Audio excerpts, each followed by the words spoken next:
Hi everyone, it's another day in the jewelry studio, and today our project is wire wrapping. And we are going to see what we've got in the jewelry studio MakerBox Kit that's going to help you get started on the cool art of wire wrapping. Wire wrapping is something that you can use to make pendants, like this one that I'm wearing, where I wrapped a little piece of seashell in there. It's really tight and secure on there. Put it on my necklace, I'm good to go. You can make a pendant.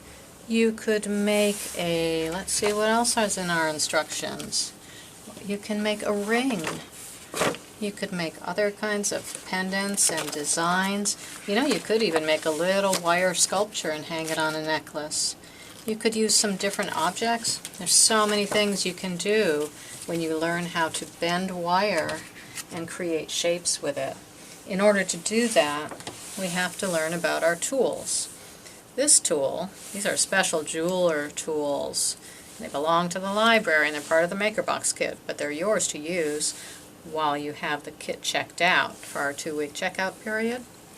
This one's called a needle nose plier because the points on there come down to a point like a needle kind of, and they grab together.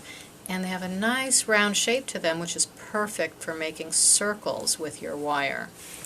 And this one's called a flat nose plier because it's flat in the middle. The other neat thing about it is it also has a cutter. This space in the middle here, it will cut the wire for you, so you didn't even need a separate cutter for your wire. So really with these two tools, not to mention the tools of your hand, and the occasional use of the glue gun tool, which is used by an adult who's being super duper careful because it's hot. You can make so many different types of jewelry and little art pieces. So, let me just show you a couple of different things that you could get started with. The easiest type of thing to wire wrap is an object that has a lot of corners or different parts sticking out of it so that you can grab the wire right onto it. The easiest, so here you go, you can pick a toy from your toy box. I might even include a little object or two in here. Another thing that's really easy to do is if you start with something that has a hole in it. Like, how's that for a big hole? This would make it really easy for you to get a good secure wrap around this and make it into a neat necklace. You might even like hang a little bead in the middle of that. You can just use your imagination and see what you could come up with. The easiest kind of wire to use for wire wrapping is like this really soft pliable wire that's got a plastic coating on it. You don't even actually have to use the tools I just showed you. So you might just start out experimenting with this and see how it works. I could use this with our all-time favorite tool, a pencil, where we could wrap the wire around there. And how's that for a pretty perfect circle? We got that wrapped around there, and all we have to do to twist it together is twist it with our hands. Kind of like a twist tie at the grocery store. But didn't that make a neat little circle on there? And now that I've got it the way I'd like it to be, so that I can hang it onto a necklace or even a bracelet, I'm going to use that cutter that we talked about on the flat nose plier and get it as close as I can to there and put that extra piece of wire down. While I have these pliers in my hand, I'm going to use the flat part of it to squeeze the edge together so that there's no wire just sticking out to poke anybody. And again, if you need an adult to help you with it, I'm sure you can grab one. They're always close by. So, now we've got the little wire ring that we need to hang our pendant or our little art piece from. And we have to decide what kind of object we want to do. The kit will come with a lot of different things in it, or like I said, you might find something at your house. I think I'm just going to wrap up my little ram here just because he's easy, and it'll give you an idea of how to go about it. I'm going to lay my wire on top of him. Just leave a little bit at the top. Hopefully you can see. And I'm going to hold it tight. I'm going to wrap it around his belly. Maybe I'll wrap it twice for good measure. I probably want to keep it sort of in the middle. When I go up the third time, I'm going to connect it again to where I made that loop to begin with. Because if I didn't connect it that last time, he'd sort of just be half dangling there and he might come off. But look how secure that is now. Look at this. I can go, woo! He's really secure. He's not going to fall off. He's not going to go anywhere. So I'm going to use my wire cutter again and cut the extra wire off. I'll save it for another project. Who knows, I could make a ring out of that. Something else. And again, I'll pinch it closed. There we are. I pretty much like that very much. I think I might wear it. Come into the library and see if I'm wearing it someday. So you can make your own thing like that very easily. You could do the same thing with one of these shells or beads. Oops. If you want to use a flatter, smoother object like this, it's going to be a little trickier because you don't have the same safety net that this guy comes with, because he's got legs on both sides to make sure that that wire's not going to just slip right off. But if you've got a sort of slippery stone to begin with, one thing you can do is take your wire. Now I'm going to move on to the firmer metal wire that's included in your packet. And we're going to use our round nose plier to make a little spiral. Actually, I'll use this end that I already started. See how it goes round and around? Here's what I had to do to make that happen. I'm going to show it on this end.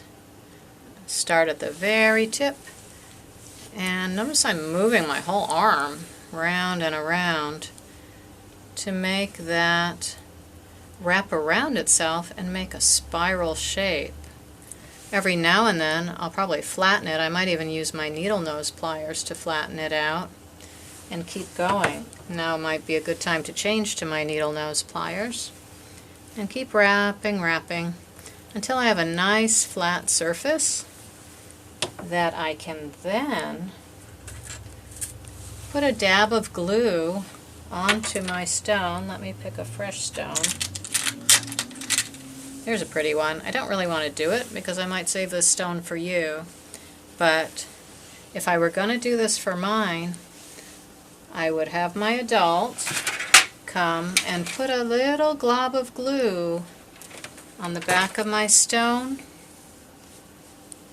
I would take my spiral, and you probably have this sitting down on the table while you were working on it, and I would press that into the glue.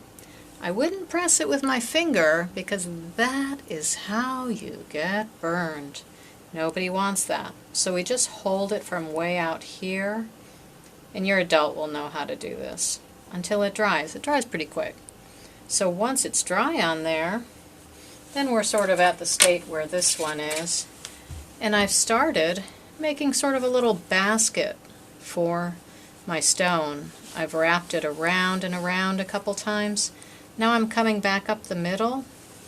I might wrap it as much as I want to. I want to pay attention to what kind of design I'm creating while I'm wrapping. I don't want it to look sloppy or messy. I want it to look cool. So I'll just put the wire in and out, sort of like I'm weaving a basket, and it'll keep my stone safely in place. Maybe when I go back up to the top, I'm going to thread it through again so that it's all tightly connected. And then, if you remember how we made that little ring at the top before, we can do that again using our needle nose plier. I want my ring to be a little bit big so I can put it on a bigger size chain or cord.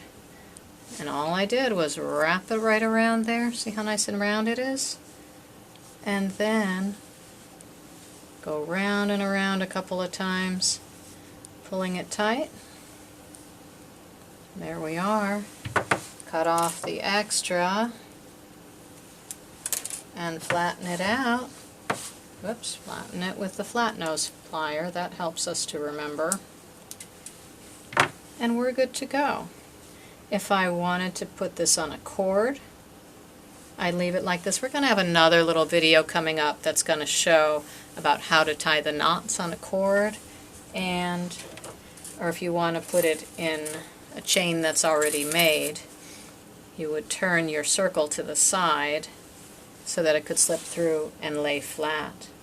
So there's so many directions you can go with all this stuff. You can even use that glue gun, or what I mean is an adult can use that glue gun, to glue some objects onto this kind of binding that those of you with long hair might recognize as a barrette clip. You can make yourself a barrette using different objects with the glue gun, again, being very, very careful, pressing things on there, and make your own one-of-a-kind barrette. How about making a pendant out of a game piece? We've got extra game pieces here that I'll include a couple in there. You might go ahead and wire wrap it onto there, or you might use one of the screw eyes that will be in your kit and get an adult to help you screw that in tight. And you could even use this Mod Podge glue that'll be in your kit to add a picture onto there. And check this out, because this is a domino and it's got 7 plus 5.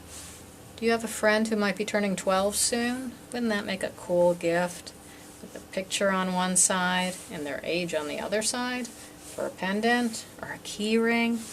Anyway, lots of options, all here for you in the Jewelry Studio MakerBox Kit.